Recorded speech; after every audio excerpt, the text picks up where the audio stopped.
Καλώς ήρθατε φίλοι μου στο κανάλι μας φαγητά και γλυκά για εργαζόμενους. Αυτά τα υπέροχα κουλουράκια θα φτιάξουμε σήμερα. Πάμε να τα δούμε. Τα υλικά μας είναι ένα φλιτζάνι του καφέ λάδι, μισό φλιτζάνι του καφέ κονιάκ, ένα φλιτζάνι του καφέ ζάχαρη, ένα μικρό πορτοκάλι που θα πάρουμε το χυμό και το ξύσμα, 2 φλιτζάνια του τσαγιού, αλεύρι για όλες τις χρήσεις.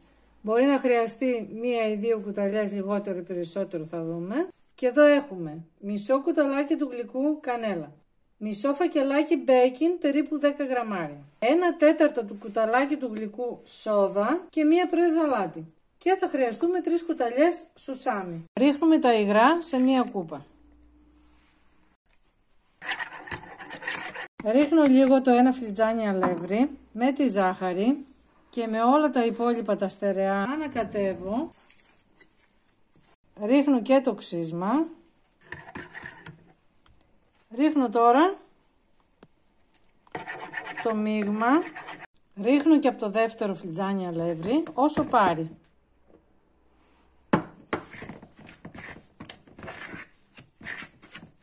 Η δόση είναι μισή. Μπορείτε να την κάνετε και ολόκληρη, διπλασιάζοντας τις ποσότητες.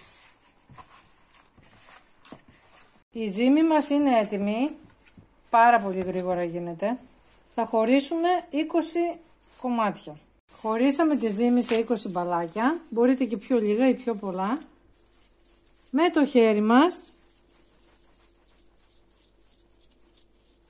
πλάθουμε το μπαλάκι,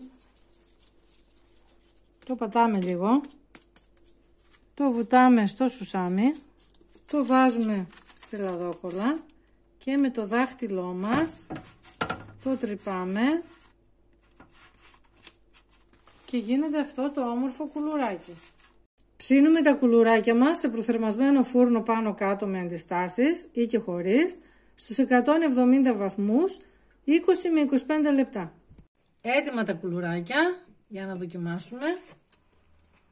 Πεντανόστιμο. Φανταστικά. Φτιάξτε τα οπωσδήποτε. Η ζύμη είναι πανεύκολη και τα κουλουράκια υπέροχα. Αυτά για σήμερα φίλοι μου.